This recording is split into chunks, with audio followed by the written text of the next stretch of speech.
portion of this video is sponsored by Upstart. Hi guys, welcome to Family Fun Pack.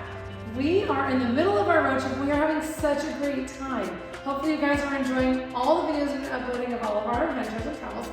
But we have been getting a lot of questions about logistics, like how do you guys do this? How do you pack? How do you travel? How do you leave for so long with so many kids, so many small kids? Yeah, some of you are probably wondering, how do they have 9 people stuck in the same car for like all day long? And it's actually not as bad as you might think. Lots of people in a small space. But we're going to tell you all about that today. First, we have something we want to talk about quickly, and then we're going to get to all the other logistics of our travel tips. Upstart.com is a place where you can go refinance or consolidate debt with a personal loan. Or even fund a project you've been longing to do. I think Upstart's really cool because it's an AI lending platform, and what that means is they're using artificial intelligence to calculate whether you could qualify or not, looking at non-conventional variables like your income, your job, instead of just looking at your credit score. High interest debt can weigh you down financially, and honestly, it can put a lot of stress on your family.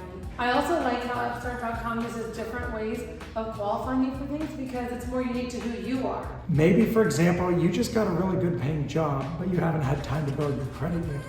Upstart is really designed to reflect the individual customer. When it comes to financial services, you really have nothing to lose when shopping for a better rate. I'm all about consolidating, refinancing, keeping myself organized, and managing debt. So make sure you guys click the link in our description box. Check out Upstart.com. So, how do we pack for 9 people to be gone for a month or longer? That is a really big question a lot of you guys ask us. So for this current trip that we're on, we have 1 suitcase per person. And in the suitcase, we have backpacks. So in case somebody needs to do kind of a day trip or day hike or whatever, we do have a backpack for most of us, not all of us. Matt loves to do overnight bags. Yeah. I've been asking Kristine for a year to let us do this because what happens is, say going from California to Texas, we have 2 stops in between. So instead of getting 9 suitcases out of the car for stop 1, 9 suitcases out of the car for stop 2, we can get 1 duffel bag for night 1 and maybe even the same duffel bag for night 2. And we leave all the suitcases locked in the car. That method works. They're both, pros and cons to both, I guess. We have kids that are old enough now that they can carry their own suitcases better, whereas before, everyone couldn't carry their own suitcase. So we had to get those big luggage carts. Yeah. You've probably seen some of our videos where the luggage carts. Because no one could carry it, but now pretty much everyone can. Owen has a small suitcase, but it has all of his stuff for the whole month in that suitcase. Another thing we have to consider is how many stops we can go without doing laundry. So if we're stopping in Texas at my parents' house, we can do laundry there. Yeah. But we can't go like 2 weeks straight without laundry. I mean, we could, but we'd be packing so much stuff. 9 people times 14 days. I mean, think about That's just a lot of clothes. Yeah, for sure.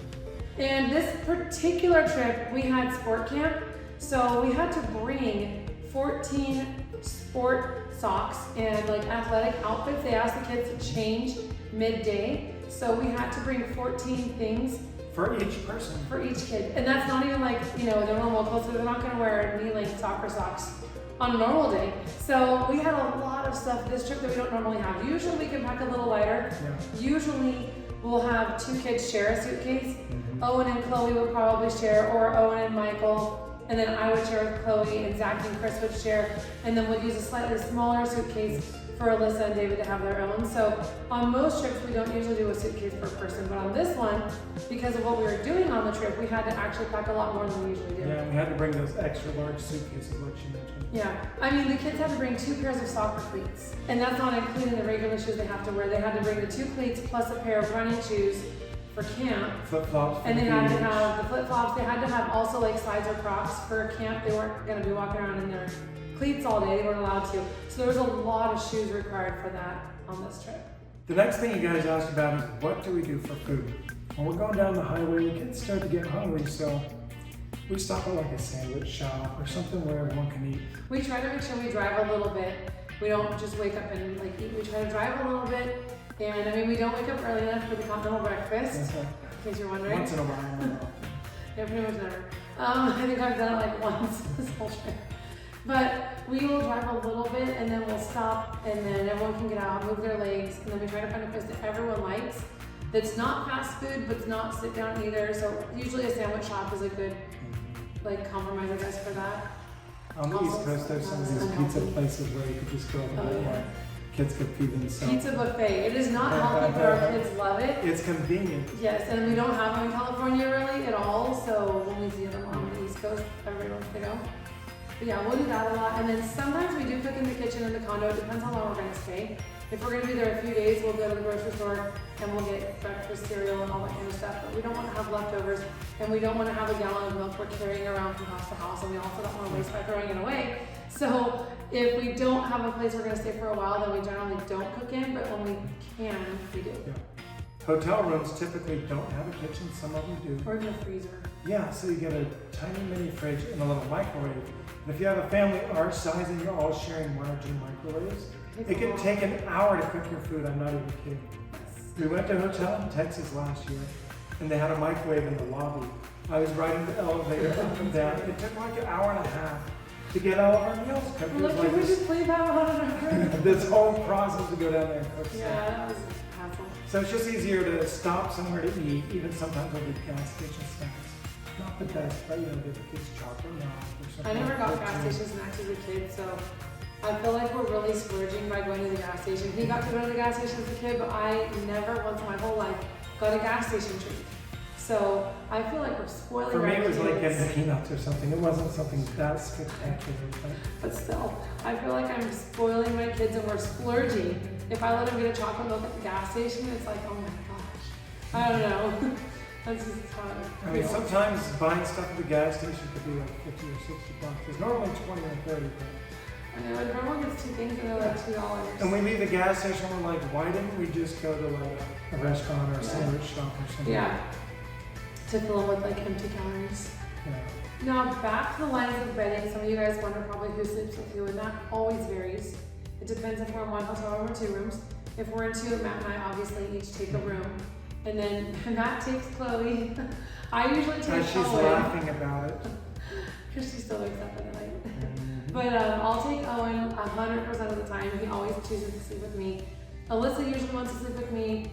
The twins usually want to sleep with me too. And I think You'll get one of the twins. David is the one that will go with Matt. Pretty much they all want to sleep with me. But I'm not cool, I guess. I don't know. I get Who does David Michael one. usually go with? Me. It's Michael, a twin, and David going my way. Yeah. Chloe. I Yeah. have 4 kids and myself, and it works. Yeah, so it works. I get up, I might get breakfast if I'm lucky because Chloe wakes me up and I can't sleep, so Yeah. I'll take her to breakfast with me or something. He's the only one that gets breakfast. Something else that we do is we carry a really large duffel bag and we use it as a laundry bag.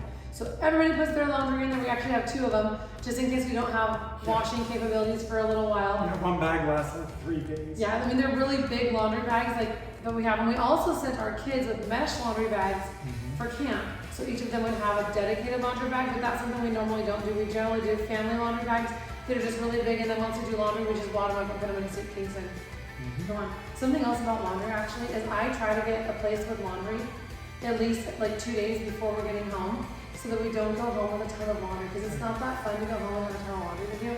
So if we can go home with mostly clean clothes, I love it. Yeah, for sure.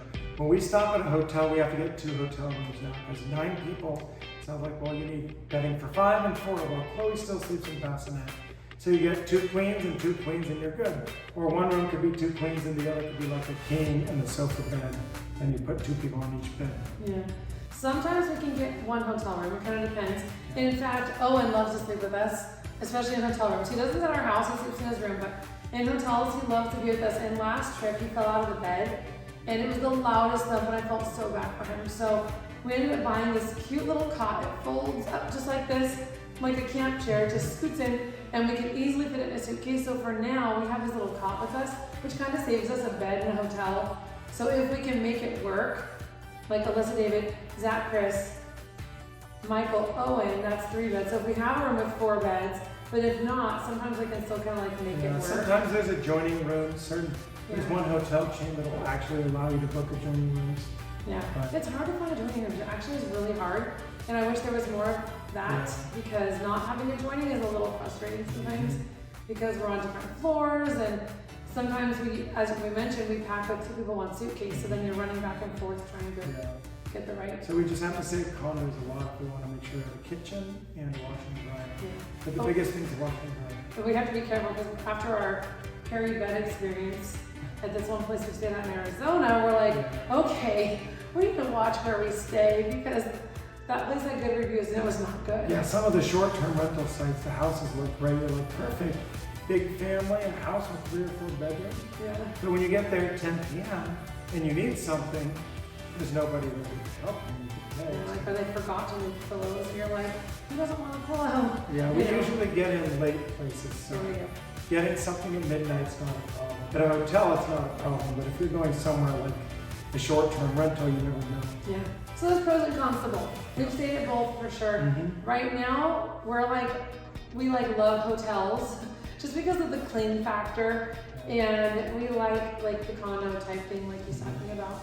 We stay at a lot of those. We'll have 3 bedrooms in one big place, but it's nice and it's owned by a chain rather than a personal private rental. Yeah, because the condos we stay at, they're usually like a timeshare resort or something, Yeah. where it's managed and you can still get things you need.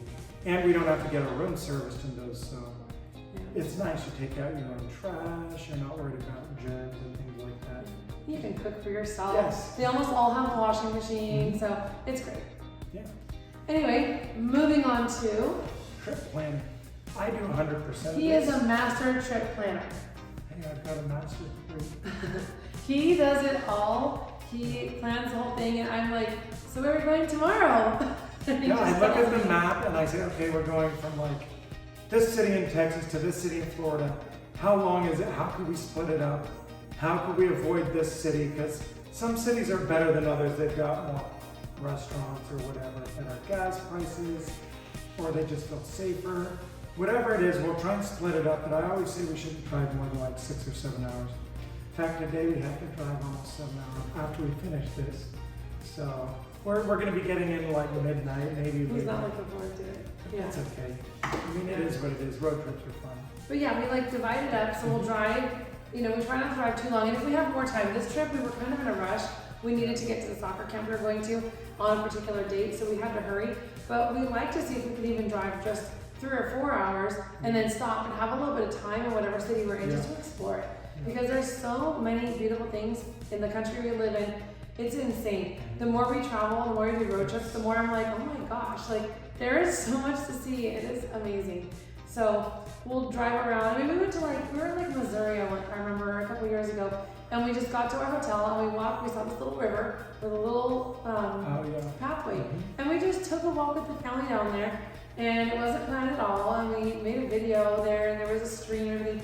And then one time we were in somewhere like Arizona or New Mexico, and we stopped at this playground. It was at a school, and it had sand. It was all sand where the kids played on. It was just really soft, peachy sand instead of tan bark. I guess I'm just having tan bark. And so the kids played there barefoot, and we're just in this school playground. So we'll do random stuff because we're able to, because we'll just have a few hours and we have some time to just explore a city. So we kind of like doing that rather than the ones where you drive 6 or 7 hours, you sleep, and then you drive 6 or 7 hours. It leaves you no time to do anything. Yes, so true. Build that extra day, and if you can, and even just give yourself a 2 or 3 hour drive the next day if you have a long day, and then you can explore a little bit. That's true, because if you do 3 hours of driving, then you could go drive through a national park, and you can plan that as part of your drive, and then you keep driving through, and then you stop somewhere else.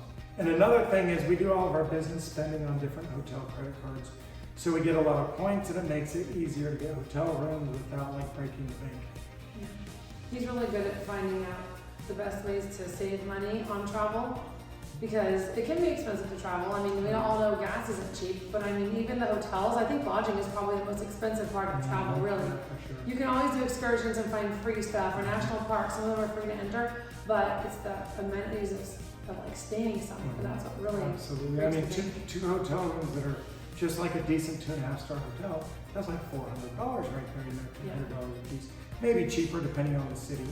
But I mean, and that adds up in a hurry. Yeah. So if you can find any way to save on hotels, that's definitely.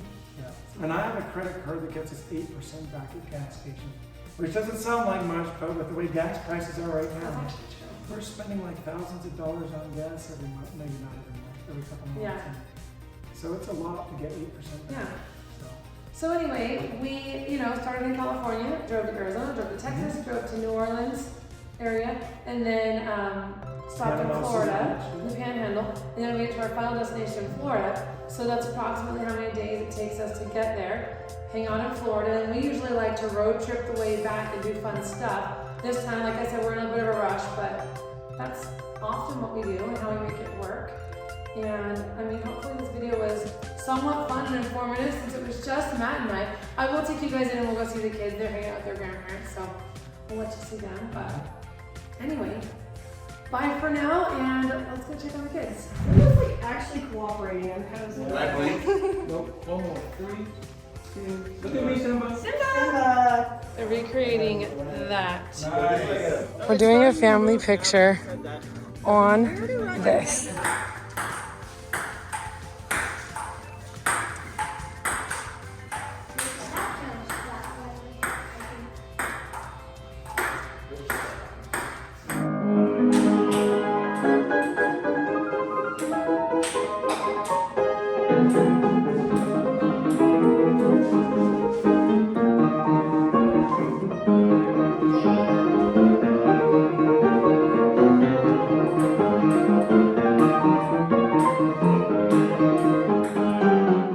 You guys probably recognize this beautiful yard. Matt started living here in high school. And we're gonna go inside the house now. Look at that delicious banana bread. Anybody want the end piece? David? Okay. He's like, I'll have whatever. I'm just gonna put him down here. Yes. Go get a drink. There we go. How many more do we need? Look at the dog. He's like, please drop a crumb. No, don't drop a crumb for him. Gotta fuel up before a long drive.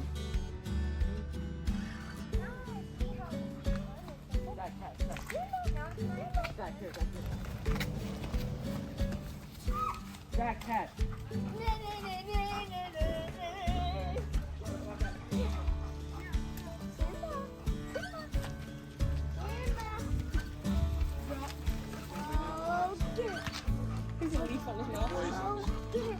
That was a good throw, Owen. First month they came out, so we're here to.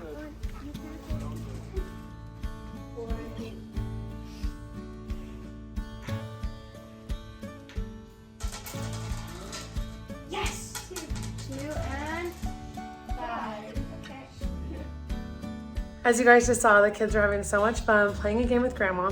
It's this cute little game that's made up that you can't even buy. Somebody made it, and it's just special. Anyway, again, continued prayers for Matt's mom would be very much appreciated. I'm gonna have to pull him away from her because we have to leave soon, but I want to thank you guys for watching our video today, and we will see you guys next time. Bye.